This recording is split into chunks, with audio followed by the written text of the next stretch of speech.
guys, so we're going to talk about armbar break here. So we'll take a look at a few here. So you got the armbar. First of all, it's not necessary to cross the ankles, but if he is messing around with trying to peel my ankles and move them further away this way, you definitely want to cross them. You know, I think it's heavier when you have them like this, but if he starts going towards the ankles, cross them, and there's, you lose a little bit of pressure on the head, but you gain a lot of safety here. So first we'll start basic here. We're going to go with the bicep slicer. Show a couple of ways of doing it here. So it really depends on which arm you're using, and there's situations where I'm going to be using this arm in there. There's situations where I'm going to be using this arm in. It depends on what I'm looking for at that time. So it changes. I'll do it with this arm in here. Bicep slicer here, the first thing I want to do is make sure that I cut on the near arm.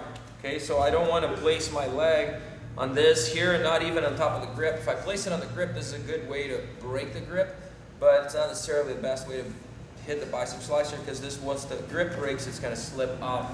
So what you want to do here is apply pressure downward there so that you punch this as close to his chest as possible. So this movement here is easier for the non-flexible guys. Sometimes you might even have to grab your own ankle here to bring it over.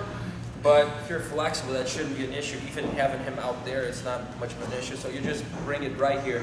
So what I did there is that I kept the leg that's on top of the head, because that's what keeps him down in the end here. Of course, once I take that leg out there, he might start to circle, so I got to hit this fast here. I kept my arm in there, and I want to make sure that this arm's not too deep. A deep arm does not help, so you just slip it out until the thumb catches. That's about good height there for you. And throw this over. Now I'm going to throw the one that's on the leg over. If you don't have power here pressing down, I recommend that you place your hand there until you throw the leg. If you do have enough power in your legs, you can keep that grip already here, and you're ready to go.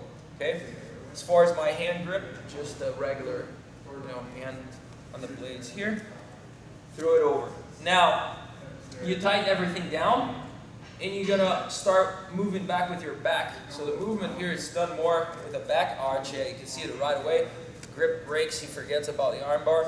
He wants to tap, okay? So it's all about the back. So you're here, get in there, squeeze everything tight, and arch back. Now, if you really want to be mean with this, what I would do is, as I'm pulling back with it, I would twist so my thumb points up. So you were out there here, you threw it. Now as I'm going back down, thumb goes up. And that makes the lock a lot tighter, a lot faster. Because obviously you're cutting the bony edge of your forearm, so to speak, into there. So boom, this here. Now variations that we're going to do here for this, easier variations. You can throw it and just lock it here. So all I had was a regular position here, armbar position.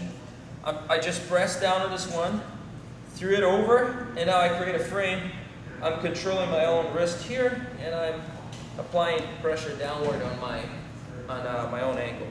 Now it's the same thing. You pull back, or if you're if you're a jerk, you just use that forearm as a support structure there. This hurts a lot. So boom, here, boom. All right. Other ways of doing it. If you're a strong guy, or if you got good technique, what you can do here is do it with the arms alone, so I don't have to compromise in that position.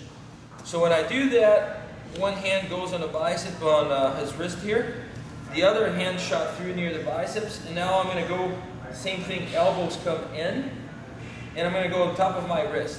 Now if you're really, really strong, you don't even have to edge that hand right there. You just apply pressure downward, you should be able to tap. If you're not as strong, you're probably going to have to edge it.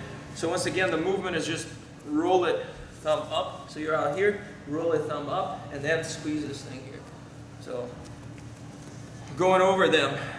What if you have, what if I'm doing something like this here? So what if I'm in this position? It doesn't change things at all. Okay, you can still do it the same way. Everything will be reversed as far as your grip here. Okay, but besides that, it's all the same. So variation number one, you throw it in here. If you're not flexible, be sure to apply downward pressure. maybe pick your own ankle there and drag it into position. Keep the downward pressure until you throw the second leg over, blade of the hand there, and finish.